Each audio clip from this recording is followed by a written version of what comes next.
Me mostra na Bíblia a reza da Ave Maria de vocês. Seu pedido é uma ordem, vamos lá. Ave, o anjo Gabriel saúda Nossa Senhora. E ficou perturbada com essas palavras, porque ave era uma expressão que era utilizada apenas para reis e rainhas. Sinto muito em te dizer, mas a palavra ave não era direcionada para reis ou rainhas. A palavra ave é um termo derivado do latim, que significa saúde ou salve. Mas no grego, que é o idioma original do Novo Testamento, é usado kekaritomene, que significa aquele que recebeu uma graça. E esse termo também é derivado da palavra grega charis, que significa apenas graça. Pode ser também que o anjo Gabriel tenha usado apenas o shalom, que era um costume judaico, de se saudar. Então isso significa que Maria recebeu um favor imerecido, um presente imerecido. Cheia de graça também, falada pelo anjo Gabriel, essa expressão é utilizada apenas uma vez na Bíblia inteira. Ou seja, Nossa Senhora foi agraciada de maneira única dentre toda a humanidade. Cheia de graça, preservada do pecado. Duas mentiras que ela contou aqui. Uma, que ela fala que a palavra cheia de graça só foi dita uma vez na Bíblia inteira e foi para Maria. A segunda mentira que ela conta é que cheia de graça significa preservada do pecado. Vamos lá, cheio de graça é usada diversas vezes na Bíblia incansavelmente.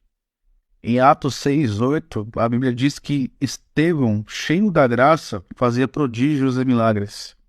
A Bíblia diz que somos salvos pela graça, somos cheios da graça de Deus. Paulo diz, eu estou cheio da graça de Deus.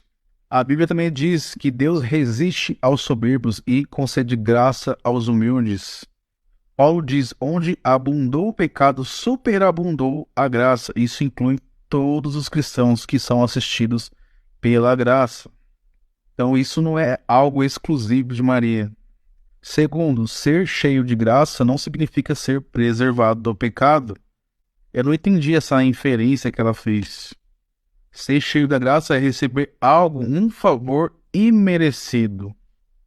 Bendita sois vós entre as mulheres, palavras de Isabel quando estava cheia do Espírito Santo, mostrando que não há outra como Maria. Maria não é uma mulher qualquer. Imagine quando ela descobrir que Deus disse para Abraão que todas as nações serão bem-aventuradas, benditas por causa dele. Imagine quando ela descobrir que Abraão foi o único chamado de amigo de Deus. Davi foi chamado de segundo o coração de Deus. Jesus disse que entre os nascidos de mulher não há ninguém maior do que João Batista. Claro, excluindo Jesus porque ele é Deus, né? Uma mulher disse para Jesus, bendito, bem-aventurado é o ventre que te gerou e os peitos que te amamentaram.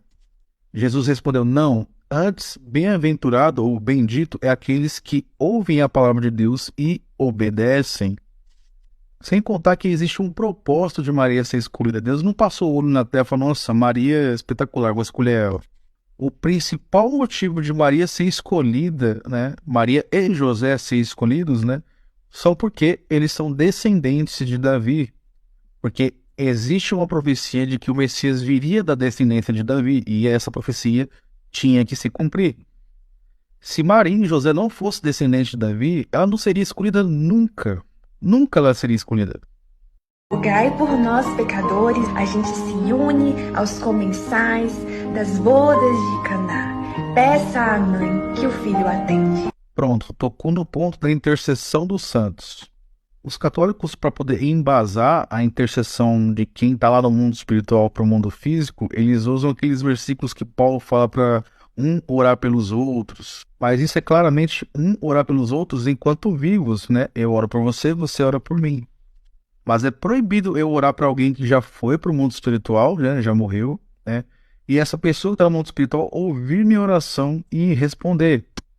Aí teríamos que rasgar primeiro Timóteo 2:5, onde há um só Deus e um só mediador entre Deus e os homens. O único capaz de fazer a ponte entre o mundo espiritual ao mundo físico é Jesus. Ponto final. Para Maria poder ouvir milhões de orações, ela teria que ser onisciente, coisa que ela não é, e onipresente também.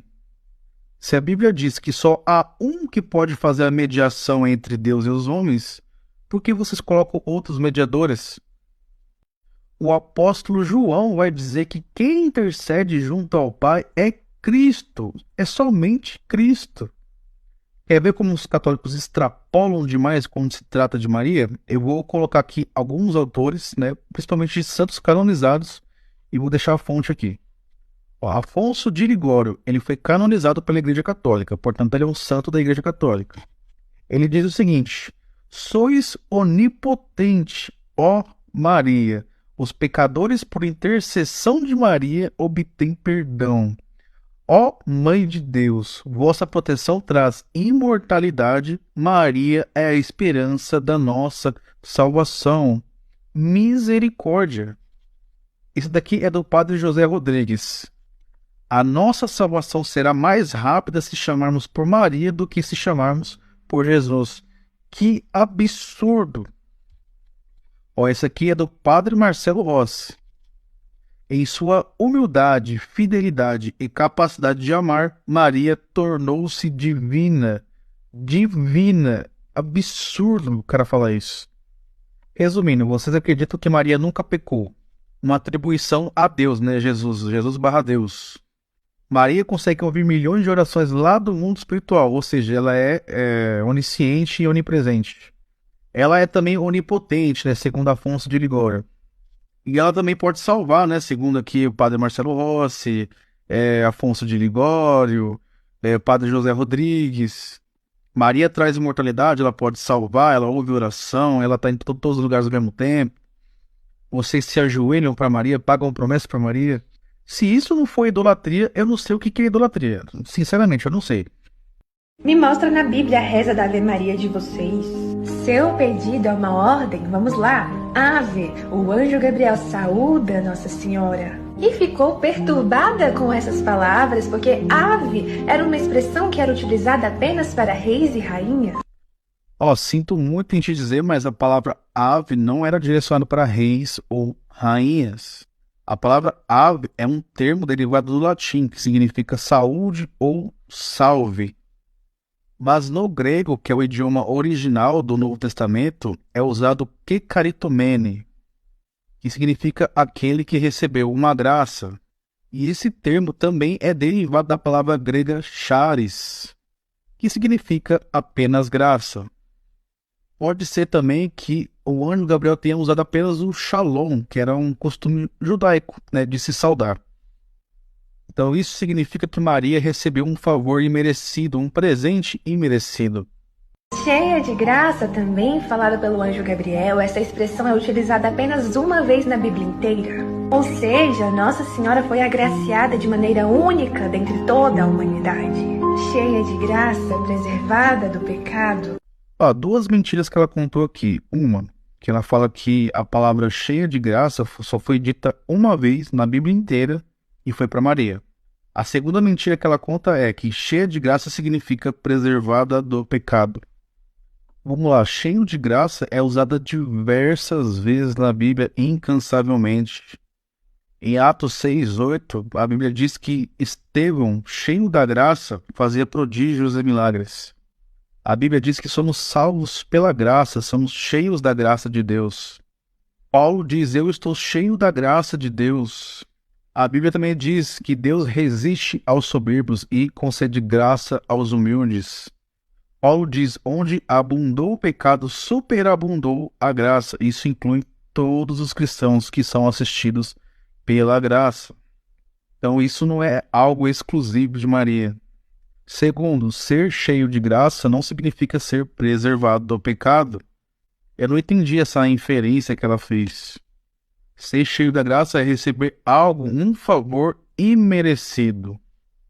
Bendita sois vós entre as mulheres, palavras de Isabel quando estava cheia do Espírito Santo, mostrando que não há outra como Maria. Maria não é uma mulher qualquer.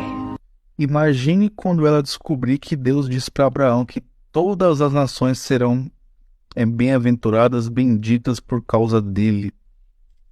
Imagine quando ela descobrir que Abraão foi o único chamado de amigo de Deus. Davi foi chamado de segundo o coração de Deus. Jesus disse que entre os nascidos de mulher não há ninguém maior do que João Batista. Claro, excluindo Jesus porque ele é Deus, né? Uma mulher disse para Jesus: bendito, bem-aventurado é o ventre que te gerou e os peitos que te amamentaram.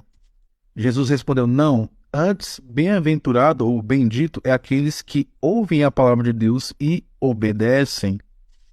Sem contar que existe um propósito de Maria ser escolhida. Deus não passou o olho na terra e falou: nossa, Maria é espetacular, vou escolher ela.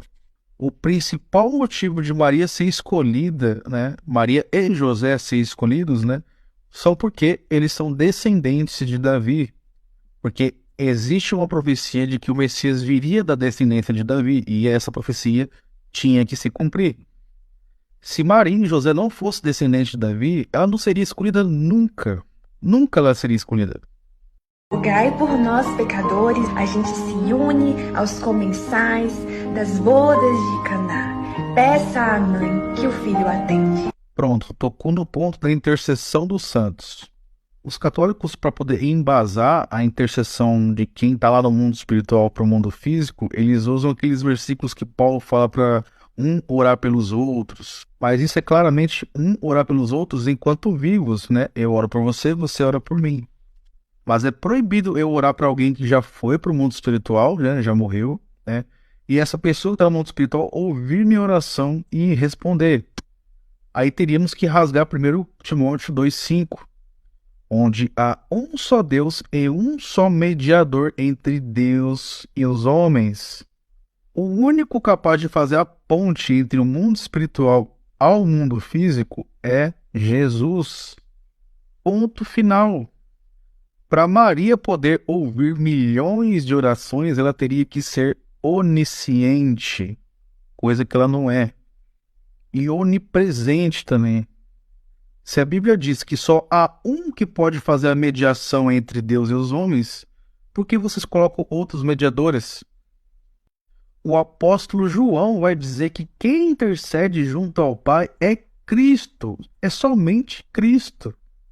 Quer ver como os católicos extrapolam demais quando se trata de Maria? Eu vou colocar aqui alguns autores, né, principalmente santos canonizados, e vou deixar a fonte aqui. Afonso de Ligório, ele foi canonizado pela Igreja Católica, portanto ele é um santo da Igreja Católica.